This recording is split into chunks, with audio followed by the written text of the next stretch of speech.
Ovo su korisni savjeti, to jeste da nađete zaklon na pravom mjestu i da se sklonite od zemljotresa ako se nađete u nezgodnoj situaciji. Ovo su sigurna, znači provjerena uputstva za vrijeme zemljotresa ukoliko ste unutar kuće.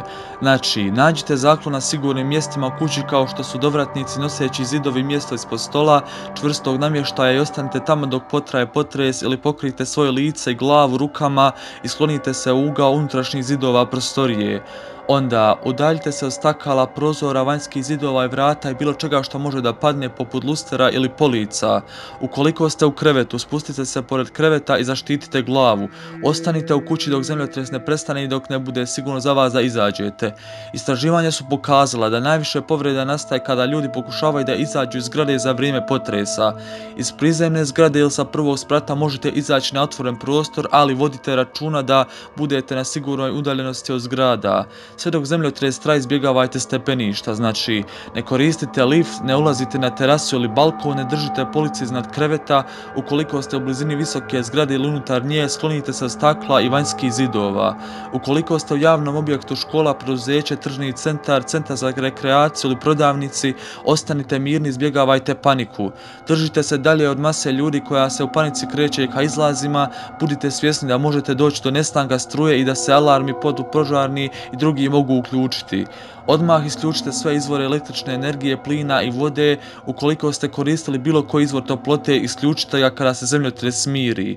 Ukoliko dođe do pojave požara, pokušajte da ga ugasite, obavijestite lokalnu vatrogasnu spasilačku jedinicu, uputstvo za ponašanje tokom zemljotresa ukoliko ste na otvorenom.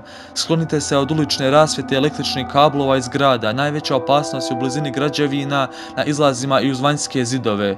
Ukoliko ste na ulici, vodite računa o objektima koji mogu pasti na vas kao što su dimnjaci, crijepovi sa krova, slomljeni prozorsko staklo ili slično. Zaustavite se ukoliko ste sigurnosti u saobraćaju dozvoljava, izbjegavate zaustavljanje u blizini zgrada, drveća, nadvožnjaka ili električnih kablova. Nastavite oprezno kada potres prestane, izbjegavajte puteve, mostove ili rampe koji su možda oštećeni u potresu. Uputstvo za ponašanje ukoliko se nađete pod ruševinama. Ne palite šibicu, ne krećite se, prekrijte usta maramicom ili tkaninom, naravno ako ste u mogućnosti ima još izlaznih situacija. Udaljite se od cijevi zida kako bi spasilački timovi mogli da vas pronađu, to jeste, izvinite, malo sam pogriješio, znači udarajte od cijevi ili zid. Vičite samo ukoliko je to posljednja opcija, vikanje može izazvati udisanje opasne velike količine prašine, ali rizično je. Budite spremni za dodatne potrese ako je objekt oštećen zbog mogućnosti nestanja jačeg zemljotresa. Napustite ga smireno, bez panike i po redu, majke sa djecom, stari, bolesne osobe sa invaliditetom i tako dalje. Ukoliko se nalazite na oštećenom objektu ili osjećate miris plina ili vode, ili vidite pokidane kablove, ne palite svijeće i šibice zbog opasnosti od požara i eksplozija. Provjerite da li je neko povrijeđen, ne pomjerajte se ozbiljno povrijeđene osobe, izbjegavajte ulazak u kuću pogotovo ukoliko postoje oštećenja ako osjetite miris plina ili vidite oštećene kablove.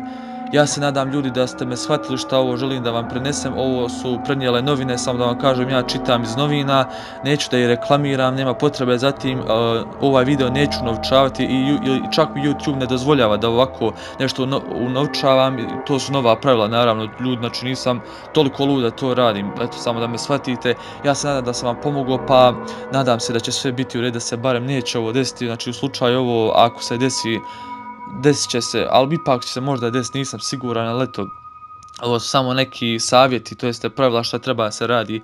Ja se nadam ljudi da ćemo preživjeti ovo, jer ovo je stvarno, mislim, iznenađujuće.